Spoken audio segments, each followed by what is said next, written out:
And welcome back to Chicago Bulls Insider. Today we are talking about Patrick Williams and if he can live up to that extension that he signed last summer, along with NBA Cup players. We're going to be talking about a piece of the schedule that has been released. And so before we go ahead and we jump into it, I first want to remind you to slam dunk on that subscribe button, just like Modest Bazelis slam dunks in games. And so in exchange for slamming on that subscribe button, I'm going to give you nothing but daily content around the Chicago Bulls. Make sure that you hit that like, you hit that subscribe, and you join the Chicago Bulls Insider family as we talk nothing but Chicago Bulls basketball. And so with that being said, let's go ahead and let's jump into it as we're talking about Patrick Williams can't live up to extension list. And so if you have not got a chance to see this, you can go over to SB Nation and you can read about this. And so we're talking about several different things. So overpaid players is one of them, but he does have a category within this article,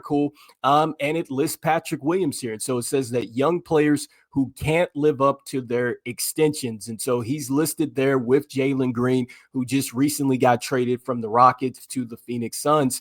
And so let's go ahead and jump into what was said and just look at, is it fair or foul here? And so this is what was written here. And so just paraphrasing this a little bit. And so I just want to pick it up here at the middle where it says that the forward was bricking open dunks at an obscene rate last season, which contributed to an awful 46.4% rim finishing that ranked in the first percentile of the league. Williams showed defensive promise early in his career, but wasn't as effective on that end last season. And then towards the end here, where it says that Modest Bazelis and Noah Asenge could give the Bulls some hope for the future, but Williams already feels like an anchor on the cap sheet going forward.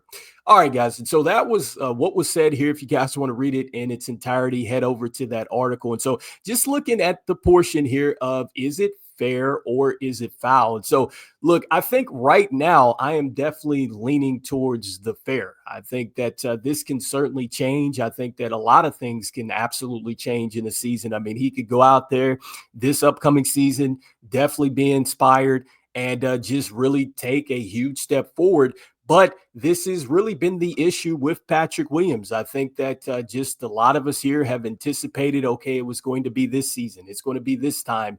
And, you can just list all the things there around Patrick Williams. In fact, we had heard, well, there's players in the way and he's not playing the right role and all these things like that. But I just think for me, after last season, with the way that offense changed, where it was geared to get up and down the floor, it was geared to shoot the three ball, which is something Patrick Williams definitely does well. It's even though it wasn't, a high volume, I thought that this was the opportunity where he could take a leap forward with the volume and keep a solid percentage and really be an impact there. It did not happen. And defensively, I think that Patrick Williams had to be maybe the best defender for the Chicago Bulls coming into the season last year. I mean, you could debate that, whether it was him or Ayo Dosunmu, but look, ultimately speaking, it didn't happen. Ayo Dosunmu, I think, took over that role, and definitely you could feel the presence of Ayo not being there once he went down with his injury. And so now moving forward, I do think that there is the real chance that Patrick Williams doesn't live up to this extension. Now, there is a little pushback here, especially when you look towards the end of this article where it says that, he seems to be kind of an anchor in the cap sheet at this point in time. I definitely push back on that because with Patrick Williams and just the amount of money that he's going to be making, it's not something that is going to get in the way of what the Chicago Bulls want to do with their cap space and how they want to build the roster and everything else. I think that really what it comes down to is just more so it's a roster spot. It's a roster spot that is taken. And I just think that as Patrick Williams continues on really at this current trajectory here and really not, increasing or just kind of taking a step forward, it becomes harder to trade Patrick Williams. And so that just means that the Bulls might have to do maybe the same thing that they've had to do with, I think, Javon Carter in this situation. And they might just have to sit with this contract because I'm not sure that Patrick Williams is going to be a movable piece. And I don't think that it's worth it, to attach picks to move on from Patrick Williams. And I'll say this too, because I did mention this with Jalen Green, who's also mentioned into this.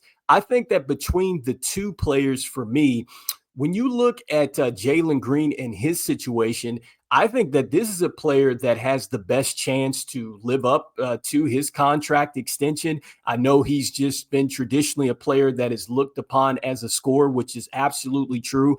And he's been a bit inconsistent at that because, just looking at him from afar, I don't understand how you can go from 30 points a game down to, single digits and for a couple games at a time there. So that's something that he's definitely got to figure out. But I do think that if he gets consistent and then he also shows a little bit more on the defensive end, I think he starts to definitely trend towards getting to living up to the extension that he signed prior to being traded.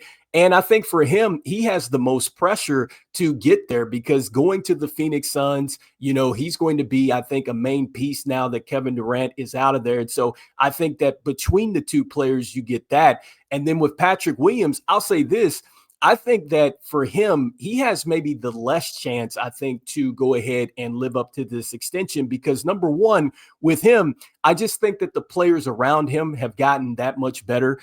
First starting with Modest Buzelis. I remember saying this last summer, when I was doing videos, and I said that, look, I think that Modest Buzelis has shown us more than what we've seen from Patrick Williams in his time in the NBA as far as just his grit, his fight, his want-to.